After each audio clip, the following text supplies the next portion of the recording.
റോഷിപാൽ ഉണ്ട് തിരുവനന്തപുരത്ത് ഇന്ദിരാഭവനിൽ നിന്നും. Roshipal, good morning. ബൊക്കെ, മാല തുടങ്ങിയ ഈ സ്വാഗതത്തിന് വേണ്ടുന്ന സംഭവങ്ങളൊക്കെ അവിടെ തയ്യാറായി വരികയാണോ? ഇന്നെങ്കിലും ഒരു പ്രഖ്യാപനം ഉണ്ടാകുമോ?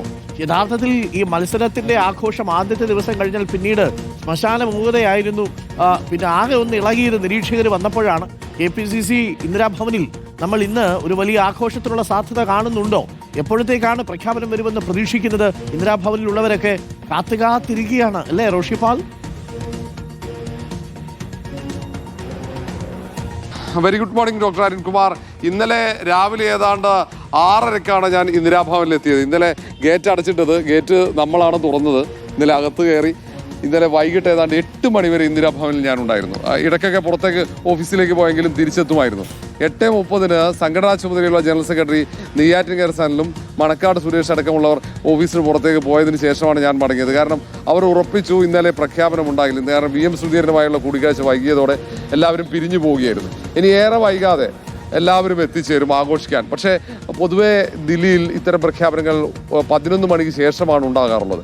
അതുകൊണ്ട് 10 മണി കഴിഞ്ഞാൽ പതിവ് പോലെ KPCC അധ്യക്ഷൻ ഉൾപ്പെടെയുള്ള നേതാക്കൾ വരും. ഒപ്പം എല്ലാ നേതാക്കളുടെയും KC വേണുഗോപാലിന്റെയും രമേശ് ചെന്നിത്തലയുടെയും VD സതീശിന്റെയും ഒക്കെ അനുയായികൾ ഇങ്ങോട്ടേക്ക് വരും. അതിൽ ഏറ്റവും കൂടുതൽ പ്രതീക്ഷ വയ്ക്കുന്നത് KC വേണുഗോപാലിന്റെ അനുയായികളാണ്. അവരാണ് ഇന്നലെ രാത്രി വൈകിയും ഇവിടെ ഉണ്ടായിരുന്നത്.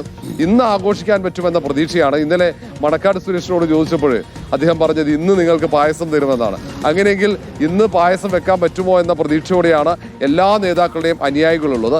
ഇന്നത്തെ മുസ്ലിം ലീഗിന്റെ യോഗമൊക്കെ നിർണായകമാണ്. കാരണം ദീപാദാസ് മുൻഷി മുസ്ലിം ലീഗ് നേതൃത്വവുമായി ആശയവിനിമയം നടത്തിയെന്നൊക്കെയുള്ള വിവരങ്ങളുണ്ട്. അങ്ങനെ അഭ്യൂഹങ്ങളൊക്കെയുണ്ട്. കാരണം നിലപാട് മുസ്ലിം ലീഗ് മയപ്പെടുത്തുമെന്ന പ്രതീക്ഷയുണ്ട്. കാരണം മുസ്ലിം ലീഗ് പ്രവർത്തകർ ഏതെങ്കിലും തരത്തിൽ കൂടുതൽ കടുത്ത നിലപാട് സ്വീകരിക്കുമോ എന്നൊക്കെ ആശങ്ക നേതൃത്വത്തിനുണ്ടായിരുന്നു. അതിൽ മാറ്റമുണ്ടാകും ഇന്നത്തെ യോഗത്തോടുകൂടി. ഒരുപക്ഷെ ലീഗ് നേതാക്കൾ മാധ്യമങ്ങളെ കണ്ട് പ്രവർത്തകരോട് ഈ വിഷയത്തിൽ പരസ്യ പ്രതികരണത്തിനൊന്നും തയ്യാറാകാൻ പാടില്ല എന്ന് പറയുമെന്ന പ്രതീക്ഷയുണ്ട്. അങ്ങനെയെങ്കിൽ മുസ്ലിം ലീഗ് യോഗത്തിന് ശേഷം തുടരണം.